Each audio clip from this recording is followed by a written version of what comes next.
বছরে অর্থাৎ এই 2025-এর উচ্চ মাধ্যমিক পরীক্ষায় তুমি কি উত্তীর্ণ হয়েছো?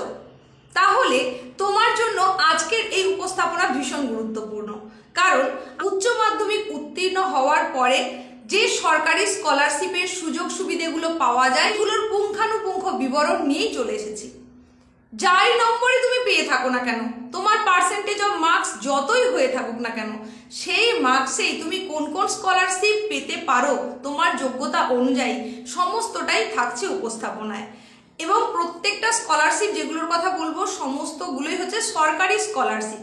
এই স্কলারশিপগুলোর জন্য কবে থেকে আবেদন প্রক্রিয়া শুরু হবে, কত করে টাকা পাওয়া যাবে, সেটা বার্ষিক নাকি মাসিক হারে, কোন স্কলারশিপের কি এলিজিবিলিটি ক্রাইটেরিয়া রয়েছে, সমস্ত কিছুই থাকছে আজকের এই উপস্থাপনায়। সুতরাং অবশ্যই তোমাকে মনোযোগ সহকারে দেখে নিতে হবে এবং বুঝে নিতে হবে তোমার প্রাপ্ত নম্বরে তুমি কোন কোন সরকারি স্কলারশিপ পেতে পারো। চলো তাহলে সময় নষ্ট না করে শুরু করে দিই। তুমি সবে সবে উচ্চ মাধ্যমিক পরীক্ষায় উত্তীর্ণ হয়েছো, এখন স্কুলের গণ্ডি পেরিয়ে কলেজ প্রাঙ্গণে যাওয়ার কথা, আর তাই নিয়ে তোমার মধ্যে অনেক স্বপ্ন রয়েছে, অনেক উদ্যম রয়েছে, অনেক উদ্দীপনাও রয়েছে। স্বপ্ন হচ্ছে নতুন কিছু করার, নিজেকে ঠিকভাবে প্রতিষ্ঠিত করার। উদ্দীপনা উদ্যমটা তাকে ঘিরেই যে কিছু একটা করতে হবে। এই সমস্ত কিছু যখন তোমার মধ্যে চলছে তখন সেই উদ্যম বা উদ্দীপনাটাকে কোনোভাবেই যেন বাধা তৈরি না করতে পারে আর্থিক দিক। সেটার জন্যই আজকের এই সরকারি স্কলারশিপ নিয়ে আলোচনা করতে চলে এসেছি, যেটা কিন্তু তোমার পড়াশোনায় এগিয়ে যেতে অনেক বেশি সাহায্য করবে।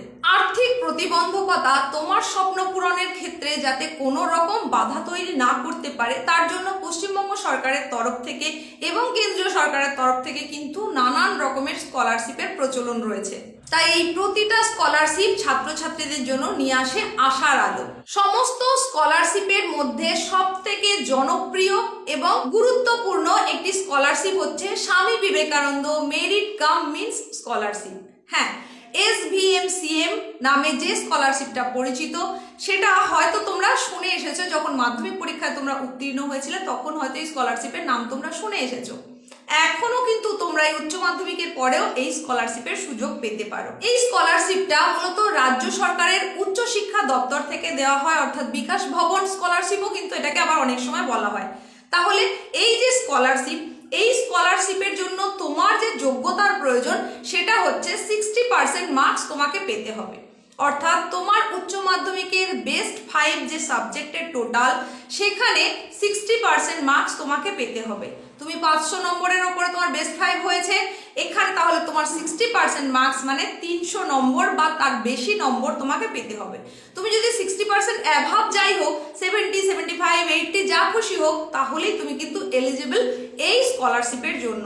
কিন্তু যদি 59%ও তোমার প্রাপ্ত নম্বর হয়ে থাকে তাহলে কিন্তু তুমি এই স্কলারশিপের আবেদন করতে পারবে না। সমস্ত শ্রেণীর সব ছাত্ররাই কিন্তু এই স্কলারশিপের আবেদন করতে পারে, এর জন্য কোনো বাধ্যবাধকতা নেই। তবে এখানে কিছু কিছু কথা যেগুলো তোমাকে একটু মনে রাখতে হবে। তোমার প্রাপ্ত নম্বর 60% হতে হবে, এছাড়া তোমার পারিবারিক অ্যানুয়াল ইনকাম, ফ্যামিলি ইনকাম, সেটা হতে হবে 2.5 লক্ষের মধ্যে। তারই সঙ্গে সঙ্গে অন্য কোনো স্কলারশিপের আবেদন তুমি আর করতে পারবে না, আর তোমাকে পশ্চিমবঙ্গের স্থায়ী বাসিন্দা হতে হবে। এই হচ্ছে ক্রাইটেরিয়া। এইবার আসি এই স্কলারশিপে তুমি কত টাকা পেতে পারো।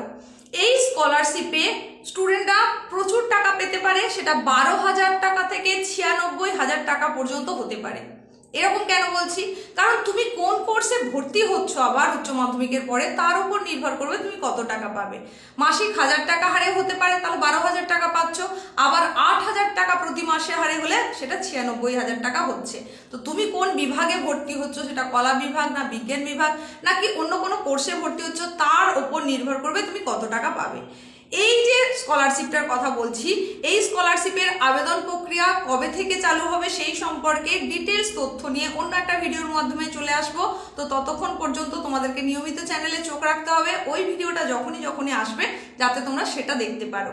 শুধু এটুকু বলে রাখি, এই স্কলারশিপের আবেদন হয় সম্পূর্ণ অনলাইনে। এরপরে যে স্কলারশিপটার কথা বলবো সেটা যাওয়ার আগে বলি, তুমি যদি চ্যানেলে প্রথম এসে থাকো তাহলে অবশ্যই চ্যানেলটাকে এখনই সাবস্ক্রাইব করো আর পাশে থাকা নোটিফিকেশন বেল আইকনটাকে অবশ্যই অল করে দাও। এই রকম তথ্য সমৃদ্ধ গুরুত্বপূর্ণ ভিডিও যদি আরো পেতে চাও তার জন্য কিন্তু নিয়মিত তোমাকে চ্যানেলে চোখ রাখতে হবে। আজকের উপস্থাপনাটা যদি তোমার ভালো লেগে থাকে তাহলে লাইক করে বন্ধুদের মধ্যে প্রচুর পরিমাণে শেয়ার করে দাও, কারণ দেখবে তোমারই বন্ধুদের মধ্যে অনেকেই হয়তো এইরকম বিভিন্ন স্কলারশিপ সম্পর্কে জানতে আগ্রহী, তাই তাদেরকে একটু সাহায্য করো, ভিডিওটা প্রচুর পরিমাণে শেয়ার করে দাও।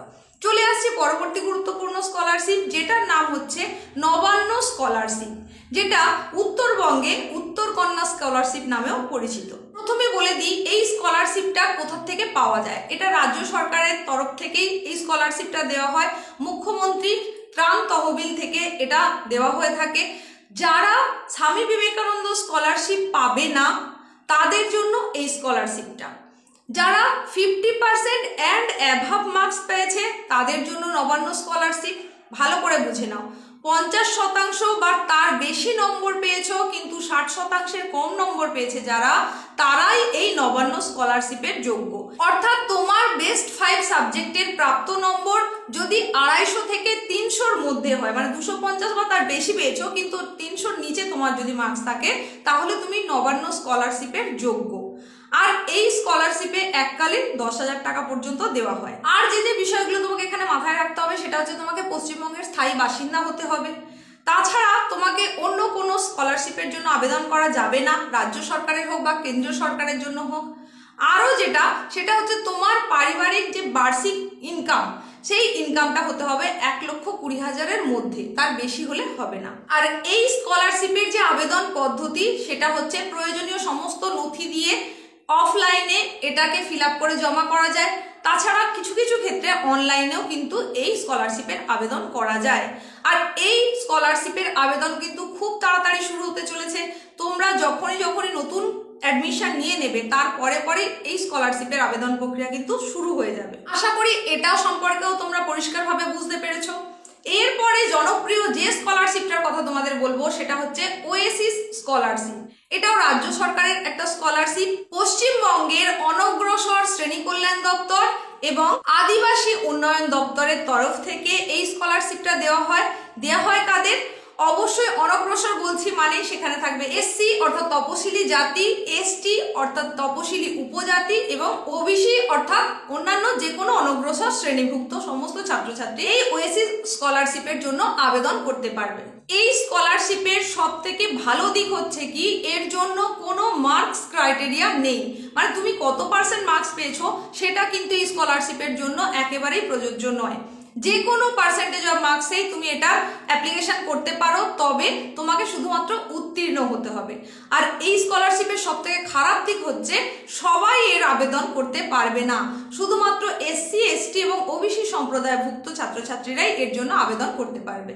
আর এই স্কলারশিপে প্রাপ্ত যে অর্থ সেটার পরিমাণ অনেকটাই বেশি। যদি তুমি হোস্টেলে থেকে পড়াশোনা করে থাকো তাহলে তুমি 12 থেকে 13,000 টাকা করে পাবে প্রতি বছর।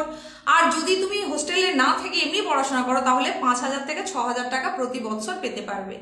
আর এই স্কলারশিপের যে আবেদন প্রক্রিয়া সেটা কিন্তু শুরু হয়ে যাবে আগামী জুলাই মাস থেকে, মানে তোমরা নতুন করে অ্যাডমিশন নেওয়ার সঙ্গে কিন্তু শুরু হয়ে যাবে। আর এই স্কলারশিপের জন্য যেটুকুনি ক্রাইটেরিয়া আরও রয়েছে সেটা হচ্ছে তোমাকে পশ্চিমবঙ্গের স্থায়ী বাসিন্দা হতে হবে, তোমাকে অবশ্যই যে কোনো প্রতিষ্ঠানে ভর্তি হতে হবে। আর তুমি কোন কোর্সে ভর্তি হচ্ছ তার উপর ডিপেন্ড করবে তুমি আর্থিক সহায়তাটা ঠিক কিভাবে পাবে। এরপরে যে স্কলারশিপটার কথা বলবো সেটা হচ্ছে ঐক্যশ্রী স্কলারশিপ। ঐক্যশ্রী হচ্ছে আসলে একটা পোর্টাল। এই পোর্টালের ভেতরে অনেক রকম কিছু রয়েছে যেখানে স্কলারশিপের আবেদন করা যায়। তবে এই স্কলারশিপের জন্য কিন্তু প্রত্যেকেই যে আবেদন করতে পারবে এমন নয়। এই স্কলারশিপটার আবেদন করতে পারবে পশ্চিমবঙ্গের সংখ্যালঘু সম্প্রদায়ের অন্তর্ভুক্ত যারা রয়েছে, যেমন ধরো খ্রিস্টান, মুসলিম, শিখ, জৈন, বৌদ্ধ, এই রকম সম্প্রদায়ের সমস্তরা কিন্তু অবশ্যই এই স্কলারশিপের আবেদনের যোগ্য। এই কারণেই মাদ্রাসা শিক্ষার ক্ষেত্রে কিন্তু এই স্কলারশিপটা একটা অনবদ্য ভূমিকা নেয়। আর এই স্কলারশিপে আবেদনের জন্য ন্যূনতম যে পার্সেন্টেজ অফ মার্কস সেটা হচ্ছে 50%। 50%-এর বেশি নম্বর যদি পায় তাহলে কিন্তু এই স্কলারশিপের আবেদন করতে পারবে। তবে 60%-এর বেশি পেলে আবার এখান থেকে কিন্তু স্বামী বিবেকানন্দ স্কলারশিপেও আবেদন করা যায়। আর এর জন্য অবশ্যই পশ্চিমবঙ্গের স্থায়ী বাসিন্দা হতে হবে। যে যে সংখ্যালঘু সম্প্রদায়ের কথা বললাম সেই সমস্ত সংখ্যালঘু সম্প্রদায়ের মধ্যেকার অন্তর্ভুক্ত হতে হবে। আর ফ্যামিলি অ্যানুয়াল ইনকাম 2 লক্ষ টাকার বেশি হওয়া চলবে না, তার মধ্যে হতে হবে। তুমি কোথায় ভর্তি হচ্ছ তার উপর ডিপেন্ড করবে কত টাকা তোমাকে আর্থিক সহায়তা প্রদান করা হবে। এটা বছরে 2250 থেকে শুরু করে 33,000 টাকা পর্যন্ত হতে পারে। কোর্সের ওপর নির্ভর করছে তুমি কত টাকা পেতে পারবে।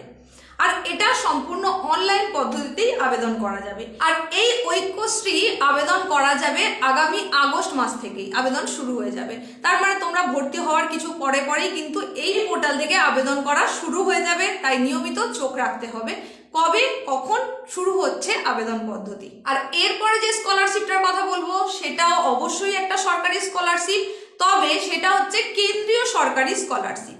সেটার নাম এনএসপি। নিশ্চয়ই তোমরা প্রত্যেকেই শুনেছো ন্যাশনাল স্কলারশিপের নাম।